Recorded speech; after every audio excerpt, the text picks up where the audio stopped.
Assalamualaikum warahmatullahi wabarakatuh. Alhamdulillahirabbil alamin. Wassalatu wassalamu ala asrofil anbiya'i wal mursalin Sayyidina wa maulana Muhammadin wa ala alihi wa sahbihi ajma'in, amma ba'd. Selamat siang semuanya, Bapak Ibu yang berbahagia.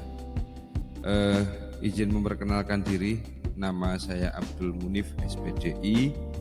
Saya adalah guru pendidikan agama Islam dan budi pekerti dari SD Negeri 2 Bandengan. Hari ini saya akan membuat tugas video kelas Canva for Education. Ya, langsung kita ke materi. Hari ini saya akan mengambil materi kelas 3 semester 2, hati tentram dengan berperilaku baik, di mana ada kompetensi dasar memahami perilaku tawadu,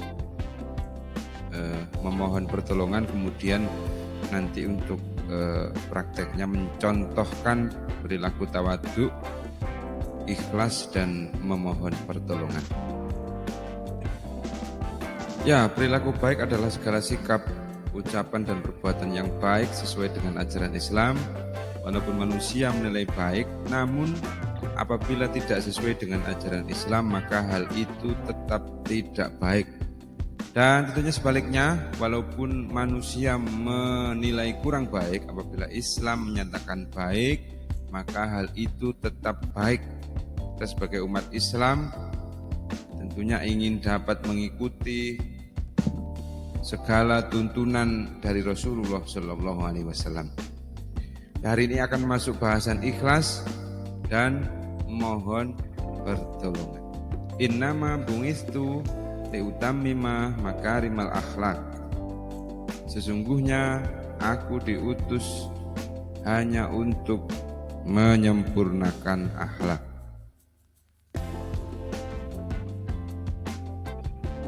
Orang yang berperilaku baik, hidupnya tentram. Berperilaku baik selalu banyak teman, banyak saudara, dan dicintai orang banyak. Dalam beramal, niatnya bukan karena manusia. Nabi Muhammad SAW bersabda, Innamal a'malu binniyati walikulli imri'in ma nawa. Sesungguhnya sahnya amal-amal perbuatan adalah hanya bergantung kepada niatnya, dan sesungguhnya setiap seseorang hanya akan mendapatkan apa yang diniatinya. Hadis riwayat Bukhari dan Muslim. Oke, kita langsung menuju kepada ikhlas, di mana ikhlas artinya adalah mengerjakan suatu kebaikan dengan niat hanya kepada Allah Subhanahu wa ta'ala untuk memperoleh ridhonya. Ikhlas menjadi syarat diterimanya amal. Allah Subhanahu wa ta'ala berfirman, wa ma umiru illa liya'budullaha mukhlishina lahuddin. Padahal mereka tidak disuruh kecuali supaya menyembah Allah dengan memurnikan ketaatan kepadanya dalam menjalankan agama. Quran Surah Al-Bayyinah ayat 5. Selanjutnya disebut mukhlis. Mukhlis adalah orang yang beramal secara ikhlas.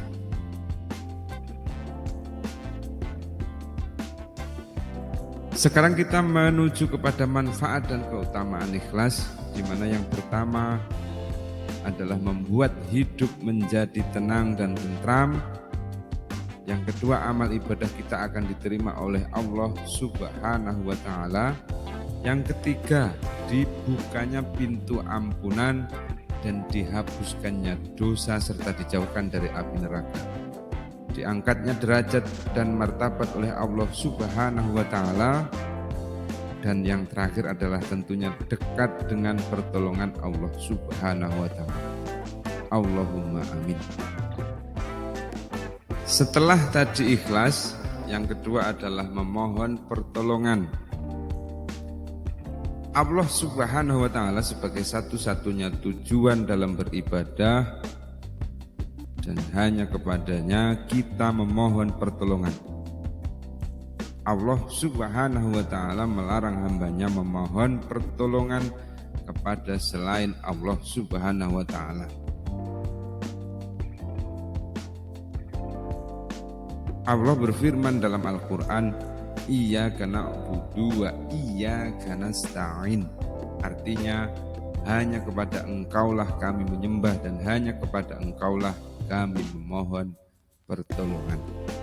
Quran Surat Al-Fatihah ayat 5. Hanya kepada Allah lah. Memohon pertolongan kepada Allah Subhanahu wa Ta'ala dengan cara berdoa kepada Allah.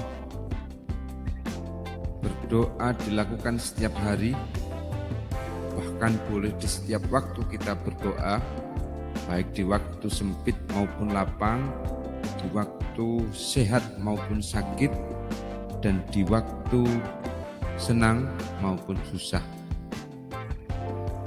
Keutamaan berdoa diantaranya adalah Allah Subhanahu wa Ta'ala selalu menyertai hambanya yang berdoa dan memohon kepadanya. Pada hakikatnya, hanya Allah lah yang dapat menghilangkan segala kemadaratan. Maka orang yang berpikir jernih tentu akan meminta pertolongan hanya kepada Allah dari segala kesulitan dan kesusahan serta bergantung kepadanya. Allah Ta'ala berfirman, wa ma bikum min nikmatin faminallahi summa idza massakumud durru fa ilaihi taj'arun.